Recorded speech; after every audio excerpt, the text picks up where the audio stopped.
Hello. Today is August 17th, 2017. I hope you guys are well. I'm okay. So today we want to talk about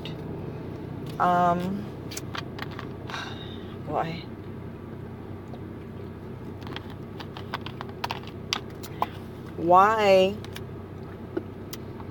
it's such a challenge for us to, how do you put this? You can see I'm struggling with how to articulate. Why is it such a challenge for us to grow or evolve, expand, to move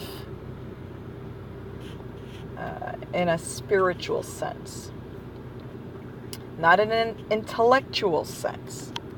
So we had that one recording that we did recently about, spirituality and knowledge, and how, you need intellect to kind of consciously be able to understand some things, but at some point this knowledge thing, we just have to realize it's kind of the foundation, maybe, or the building blocks or the beginnings of our so-called evolution or whatever. That the knowledge is for a purpose. And so in this place, knowledge is for the purpose of saying, guess what? I have knowledge. But it's not doing anything except giving us bragging rights. Guess what? I got my degree in this. Guess what? I went to this school. I did this. I did that, and I have a head full of knowledge and information about this and that and the other thing. We're not saying that's wrong. We're just saying that it doesn't work when it comes to the other type of thing that we're doing now. When it comes to the quote spirit, that kind of stuff, it doesn't enter into it like that. It can't be a bunch of information and knowledge that we're storing, because life and spirit is about creativity and movement and purpose. It's not about ego-based type of things. And so the question is, again, we went around a little bit, but so the question again is, why is it so difficult to move past that intellectual mindset and into the actuality of the thing? Well, for one thing, there's a few things that are coming up, but for one is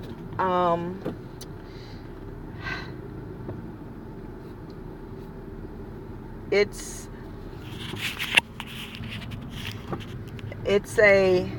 an experiential thing. It's first person all the way.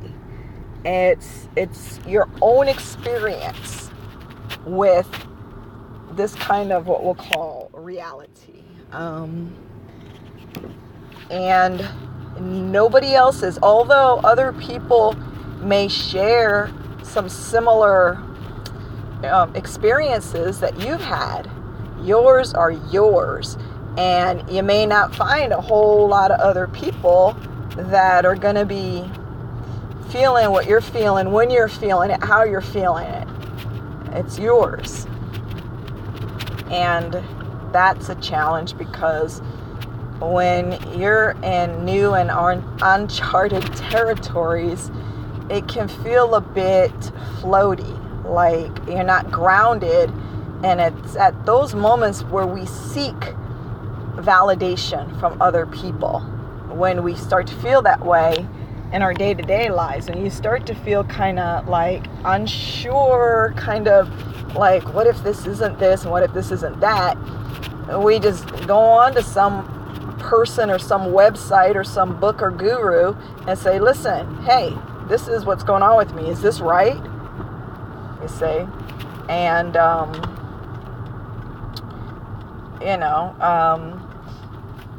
and sometimes that's appropriate in different situations in this place, but it doesn't work for the other thing. For the other thing, you've got your heart, you've got your, whatever you want to call it, your higher self, God, your guides, your angels, whatever you want to call it, spirit. That's where your confirmation comes from. And so, and that becomes even more of a challenge when, as we talked about in the last recording, when your experiences and your confirmations that are coming from spirit are not what's coming from any outside sources. When you have friends and family and gurus and books and teachers and other people and other institutions saying, no, I don't know what's happening with you, but this is not right. But everything in the other is saying, no, this is right. You're good. You're moving well. So now you've got this opposition happening. The place that we've grown accustomed to going to help us, quote, help us to get our bearings, we can't go there anymore. Not only can you not go there, you got to build up some toughness to be able to stand by what your deepest self is telling you is right for you, even when everything and everyone else around you is saying, no, it's not right. It's absolutely not right. So that's one of the challenges of why. Because eventually, and it seems like very often, I'm at an intersection right now and everybody's kind of like, whose turn is it? People are crossing the street. You got to be really careful. So, what did we start saying there? I'm sorry. Got to pay attention to this thing here too. This is really important. Lives are at stake here. Well, they are there too, but more directly in the driving situation. Anyway, so that's the challenge because I know what we're saying. So many, maybe almost all of us, we get to this point where it's like, yes, we're feeling it, we're moving, and then the opposition. And it may not even be like nasty opposition, just like somebody looking at you sideways like, are you sure? Or just kind of raised eyebrows, all these eye stuff going on, like, okay. And that's where many of us back down, or not back down, but just kind of stop, because there's an expansion and a growth taking place, whether or not we've looked at it that way. When we start to come into our own, so to speak, and we start to move with the flow, we're expanding out beyond the just day-to-day, this life, this place, this world, the job, the kids, the house, the da-da-da. We're moving, we're expanding outward. And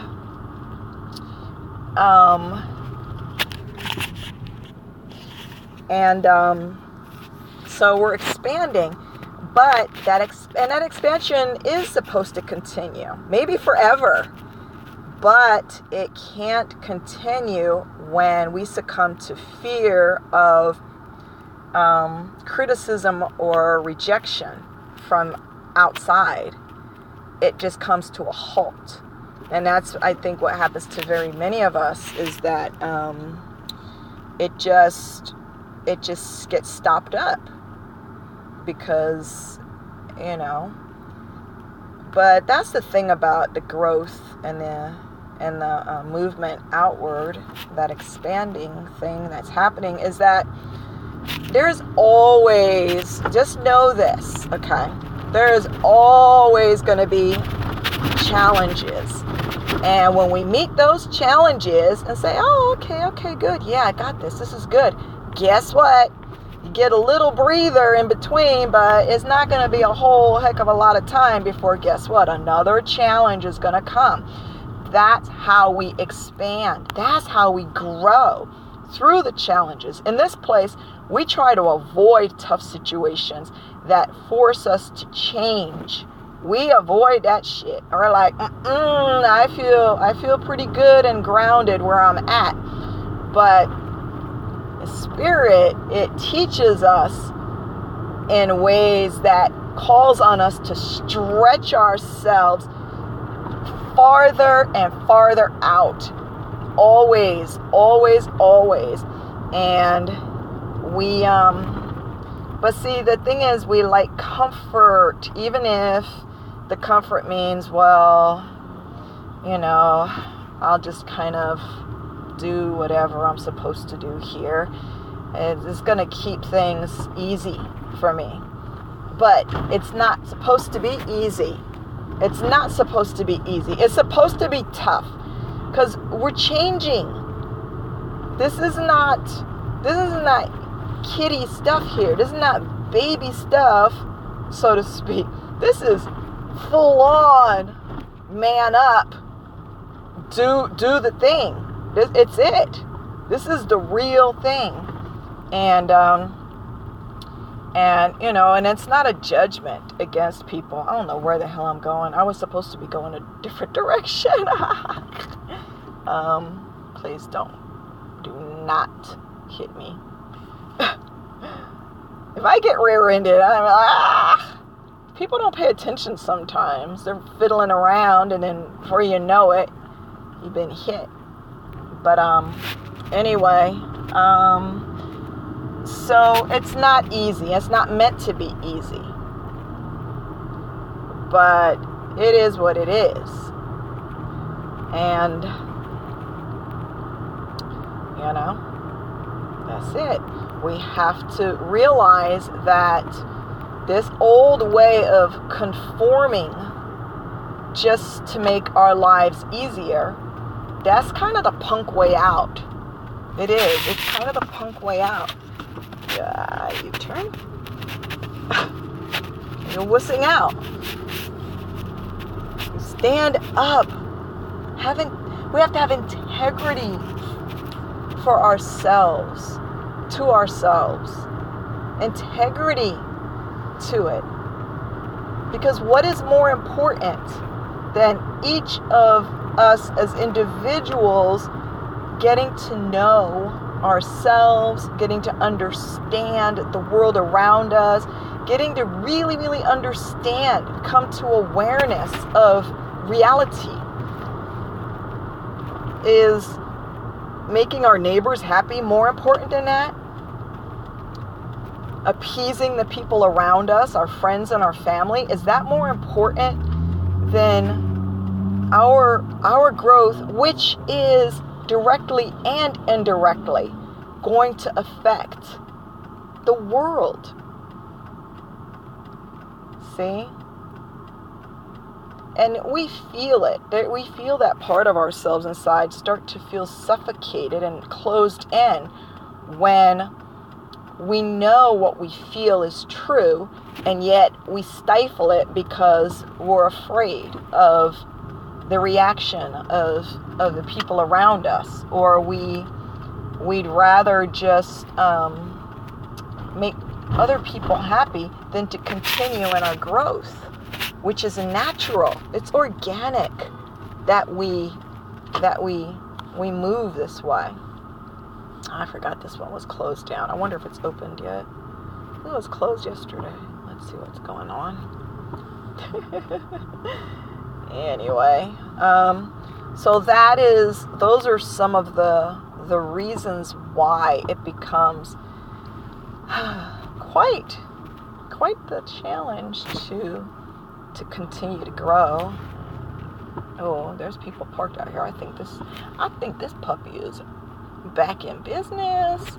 There's a little market that I like to go to. That I got a parking spot right out front. Sweet. It was closed down. I came over here last week, and all of a sudden it was just newspaper up in the window talking about we'll be back. I said it was me and like some other people just standing there like dumbfounded. What do we do now? Where do we go for our real food? Anyway, it's open. Yay. So hopefully that has been kind of helpful. There are other reasons why it's also, I keep saying challenge because obviously my use of the language is not as strong as I'd like it to be. I need to pull out that thesaurus again. But there's other reasons too. Our own ego, which we're not going to diss on the ego because we need ego. We need ego. We just need it to do what it's meant to do and no more than that. But it's gotten a bit imbalanced, right? And so ego has been in the driver's seat for many of us for, to where it don't want to give up. It doesn't want to give that up sometimes. And how that plays into our discussion now is pride. You see, so if we're a person who has a certain image or identity to the people around us, they see us and they know us as this or that, and we want to maintain that, maybe, we don't want to go messing around with, if people look at us in a certain light, and maybe we like that. You see? I mean, nobody likes to be hated. That doesn't feel good. But how people view us, we got to ask ourselves, how important is that to me? In the whole picture, in the whole scheme of everything, of my existence, how important is it to me that I maintain a certain type of image in front of other people? You see, because if we're in that mode, that's going to get shaken. That's not even maybe. That's not even a maybe. Because we're being asked now to put ego where it's supposed to be. Have it where it is supposed to be for our well-being and our full functioning health. Physically, emotionally, mentally, spiritually, everything. Ego can't always be in the driver's seat like that. But it will get tested, no doubt, because it can't stay where it's been for most of us for years. It just can't. Open this door, damn. And depending on how attached we are to the opinions of others, that'll determine. That's on us. We decide. If we say, you know what, I don't want people thinking I lost my mind. And not that you have to disclose every detail about your experience to other people, but just, things will change. And maybe, some people from some of the old crowd is just your time spent with them is going to lessen. Definitely. Your old way, or our old way, is coming apart. And the people that are used to that old way and fell in very nicely with that old way, and because for them, that's part of their experience too. That you are doing your thing helps them to continue to do their thing. And when people see that, wait a minute, I thought you were this and that, now you're this and that. You see, that's going to test us. Not might, right? That's going to test us. We're breaking through. Imagine whatever, some kind of life form in an egg. In that egg, but you're not meant to stay in that egg forever. That was part of the process of your growth and your life. But at some point, you got to break out of that shell of that egg and to become more. Not better, but more, because that's naturally what's supposed to happen. And so, so that's just another consideration about ego.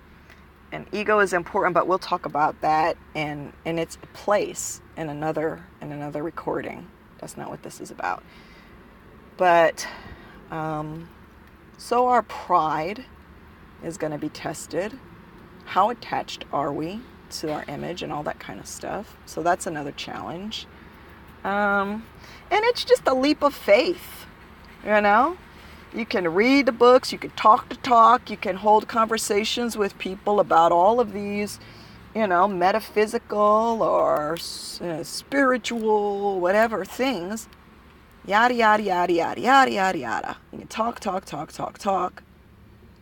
But, at some point, it requires a leap of faith. Where, okay, I could sit here and talk to you all day and all night about what a great swimmer I am, which actually is not true. But I might have you convinced, right? All you have to do is you do this, you do that, blah, blah, blah. And I never get in water, ever. But I can know what all the different styles of swimming are and all this stuff about breathing and, self-contained underwater breathing apparatus or whatever. I can know about it all and never get in the water, you see. And it's time for us to get in the water now. We've learned things, we've talked about things and had discussions and chat sessions with people and groups and this and that. And there's nothing wrong with those things, but they have their place. And when something is ready to move outward and onward and expand based on the knowledge and understandings that you've gathered, then that's what needs to happen. Okay, so got to take that leap of faith. And again, nobody else is going to be able to tell you that your leap of faith is well-founded and this and that. They might tell you, but don't look for it, don't expect it, don't desire it, because that's yours. I'm not telling you what to do. I'm just saying it behooves us to realize that our experience with these things is our experience. And it requires that leap of faith again. So there are just some things that might be helpful. And no matter who we are, if we're still in this place right now, we're still experiencing challenges. We're still going through growth and tests and almost like initiations. So you don't get to that point, or at least I haven't. That point where it's like, yeah, I'm God. Nice to meet you. I've got it all figured out, and I'm good. I'm done. There's nothing else I need to learn or know or experience. I'm good. No. Anyway, now I'm just jibber jabbering. So I hope you guys enjoy the rest of your day or evening. And as always, I want to wish you much love. Thank you so much.